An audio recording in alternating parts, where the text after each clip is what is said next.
I am going to open the door today and invite you in my home. As I write this, it is exactly 2 days after the Packers won the Super Bowl, though it's likely a few months after when you are reading it. That makes today the Tuesday after Super Bowl Sunday. I guess the date isn't really important. I am just trying to set the scene. As it turns out, I had to take 2 days off this weekend. I normally only take 1. So Monday was really busy. On top of that, my beautiful wife, Rachel, had dinner done 30 minutes earlier than usual. Ouch. She came in my office at 5:30.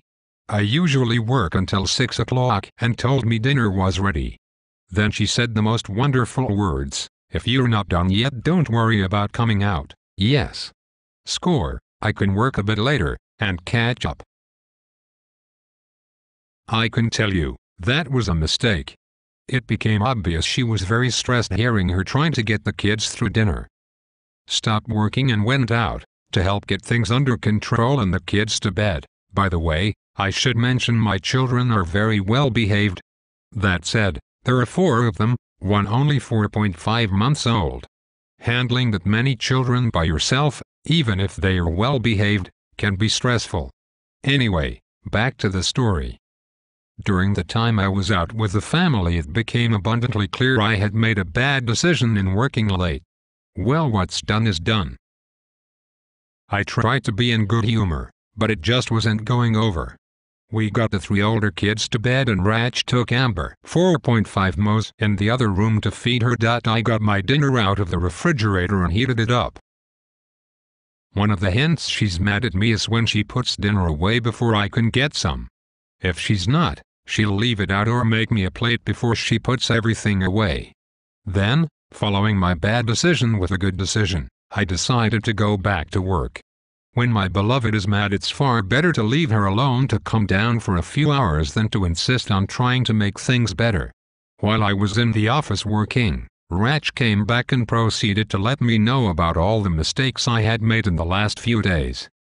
I had asked her to take care of petty cash for one of our businesses, but not given her any information about what to do, and I was spending too much time working on non-profit generating businesses, instead of the business that's paying the bills.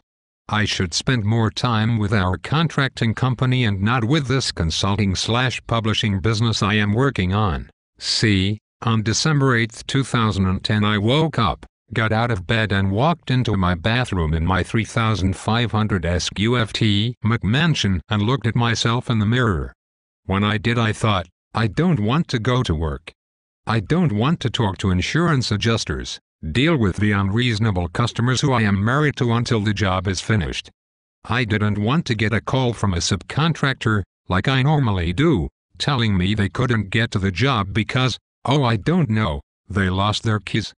No joke, that was one of the excuses one time. I saw myself in the mirror and I knew our business was sucking out my soul. I hated it, hated what I did for a living, and I was starting to hate the people I employed who are good people and don't deserve it.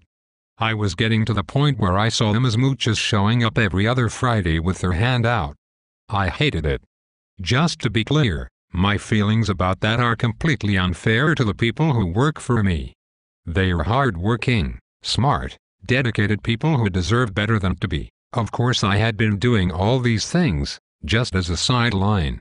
On December 8, 2010, they became my profession. So when my wife said I should be paying more attention to my contracting company because it was paying the bills, I thought to myself, I will not sell my soul for money. It occurred to me, it's not us entrepreneurs that sell our souls, it's the working stiff. The employee. The person who hates their job and goes to work anyway. The person who lives 5 days to take off 2. The person who relates to the song, I don't have to be me till Monday. I didn't act irresponsibly. I got together with my employees and told them my decision. They decided they would like me to train them to handle what I did for the company, and I am. The contracting companies are still going at this point. Some adjustments are in order, and a few people are unsure, but all in all they were bringing in money and I don't have to be there. In the meantime I am setting up systems so I don't have to work in the business.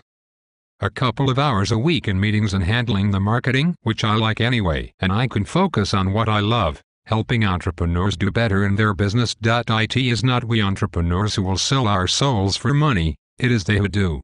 We, entrepreneurs, more than anything else, protect our soul. No, we're not whimsical. No, we don't act impulsively, or at least we try not to, but we do protect who we are at our core. If something is making us miserable, if we are selling our souls for our business, we quickly claim back our soul and go on to the next thing. Funny thing is, those who sell their soul for money do so for just a pitiful sum compared to our financial rewards. Next time someone scowls at you for making decisions in your business for financial reasons, reasons that benefit you, just remember, they're the ones who have bartered their soul for a pittance of money dripped in each week. We're the ones who protect our souls and therefore are richly rewarded. Make your decisions without guilt and without remorse. You're the more moral creature, you still have your soul. P.S. Today, the day after my late night, Rach is her normal wonderful self. She was last night before bed. I got her to laugh a few times, though she tried not to. A few hours to relax and a good night's sleep and she's the love of my life again. Just thought I'd let you know. Until next month. Oh yeah, she was mistaken about the non-profit generating business as well, but I saw no reason to point out her mistake at the time.